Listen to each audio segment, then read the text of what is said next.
What is going on, drawittoo crew? Ramny here with a brand new vlog video for you guys. And if you're brand new to my vlog series, this is essentially the channel where I get to talk about whatever is on my mind. Sometimes it's useful stuff relating to the channel. Sometimes it's like background on my nerdy things. Sometimes it's just me wanting to vent or say whatever I have, whatever I'm thinking about. And if you guys are not familiar, I do have a second, or this is my second channel. I have a main channel where I do drawing tutorials. Go ahead and follow that, hit that like button there, hit that like button here too. Anyway, the main reason why I wanted to talk today, I'm gonna make it short or just not a lot of editing. The main reason that I wanted to talk today is because of the stuff that's happening with Elon Musk in the news. And as you guys can read in the title, I'm talking about Elon Musk today. But let me give you guys a little bit of a background on what happened to Elon Musk and what I'm learning from it.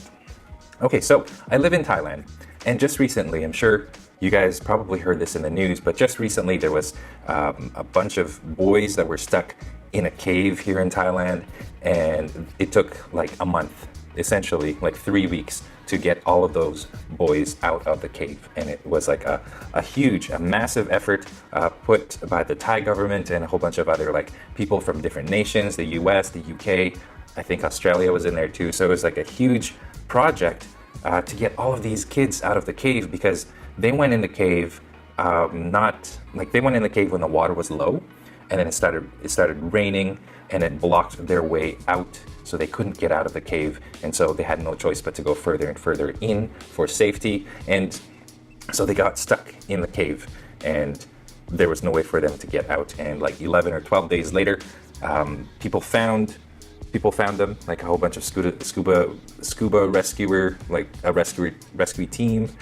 found them, but they couldn't get them out right then because some of those kids couldn't swim. They didn't know how to scuba. It was treacherous. It was long. It was like 3 miles from where they are to the entrance of the cave. So it was a huge effort. But eventually, like a month later, all the kids got out. And it was a happy ending, except for one of the rescuers did pass away from lack of oxygen. That was one of the risks in this cave thing, was the lack of oxygen, or they were running out of oxygen. Anyway, so that's that. Read up on it. I'll put an article down in the description if you guys want to know more about what happened in the Thai cave. But Elon Musk got involved in that because what he wanted to do is he wanted to create a little submarine that you can like fit one kid in, and then you can like drag that submarine from where they are through the water out to safety. So that's essentially what he was trying to do. But a whole bunch of people were saying that he was only doing that as a PR stunt because because he just wanted to put his name and his company out there.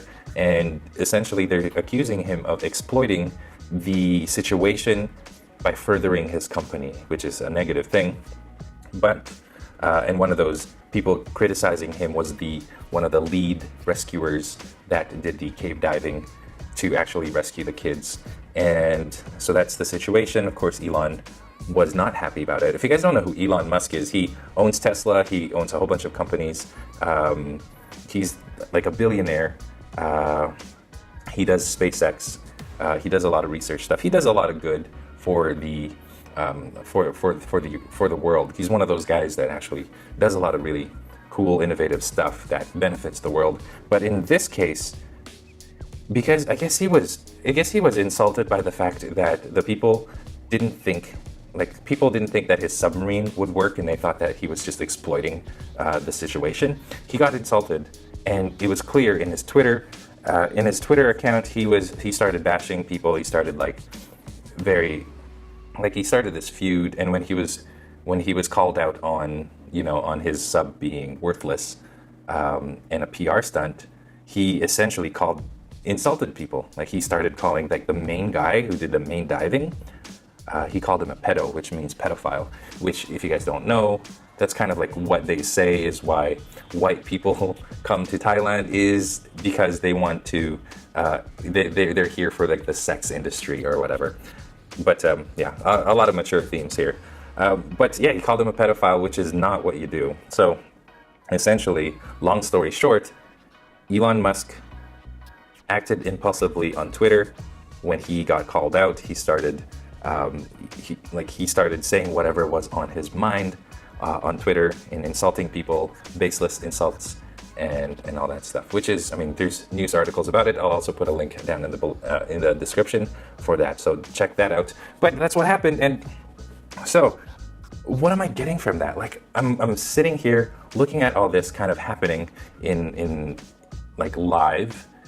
What am I getting from that? What I'm essentially learning from that is that people are impulsive, and if you have Twitter or if you have Facebook, if you have social media, it's very easy for you to like do a knee-jerk gut reaction to something that offends you.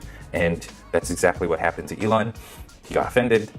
He just like went to Twitter without even thinking about it, and he just like posted whatever he was thinking about without realizing the consequences of what he is about to say. And now, because he called someone a pedophile, he could be taken to court for libel, slander, whatever it is. And so that's that. Like, so for me, when I think of something like that, what I'm learning is that I need to like step back from like, if someone, like, I get a lot of negative comments on my YouTube channel, and for me, what I'm learning is that I need to step back and not so impulsively just react, because if I do that, chances are I'm not, like, it's going to be a negative interaction with whoever is spamming me or whoever is insulting me.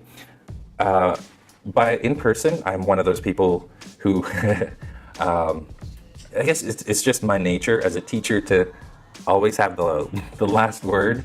That's just how it is for me. Like, I don't want the student to have the satisfaction of being the last word, you know what I mean? So I always have to say something. I always have to like tell him what's on my mind, tell him or her straight up what I'm thinking of what they're doing, what they're saying, that kind of thing. So that's just my nature. Part of it is because I'm as a teacher.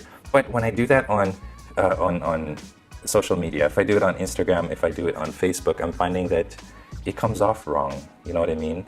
So even like a snarky, like even me making like a kind of sarcastic remark to someone who's kind of like hating on my videos, even like a sarcastic remark to them will invite, like it just doesn't look right.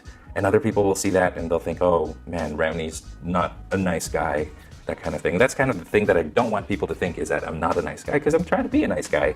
It's just a lot of pressure when there's a lot of people saying that they hate your videos, they hate you, they call you names, they call you racist names, that kind of thing. Of course, you can't help but be agitated. I'm not going to say that it doesn't bother me. Most of the time it doesn't. But of course, there are days where it will get to you because it's just too much. But so what I'm learning from Elon Musk's situation is to not react so impulsively to people who are trying to call you out and trying to get a reaction from you, because you're giving them the satisfaction of a reaction. So for me, and maybe for you guys, you can learn from this too. Don't react impulsively to things. Either don't react and just delete it, which is what I'm learning to do, or if you're going to engage in a conversation with whoever's trolling or spamming or insulting you, if you're going to engage in a conversation with them, don't be negative in your interaction. Try to see things from their perspective.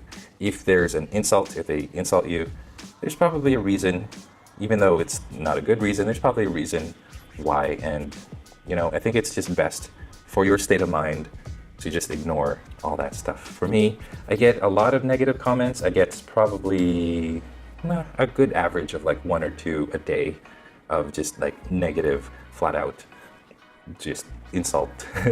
And it doesn't bother me for the most part, because most of the stuff that you guys present is just like, or the comments that you guys have is just like encouraging and positive, and I love it. So if I get like 99 positive comments and I get 1 negative comment, I shouldn't be dwelling on that 1 negative comment. Look at all the other comments I have, and that's exactly how it is. So that's what I learned from Elon. That's what I'm trying to implement on my channel. If you guys have a channel, if you guys have social media, I'd love to know how you guys react to haters, because it's a thing.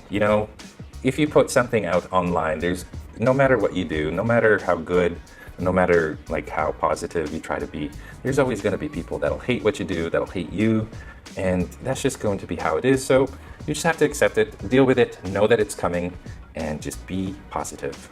that's it, you guys. Thank you so much for tuning in. I have more tutorials on my channel coming up. I'm kind of like pushing one tutorial out every single day, so I hope you guys are enjoying them. And that's it. Take care, you guys. I'll see you in my next vlog.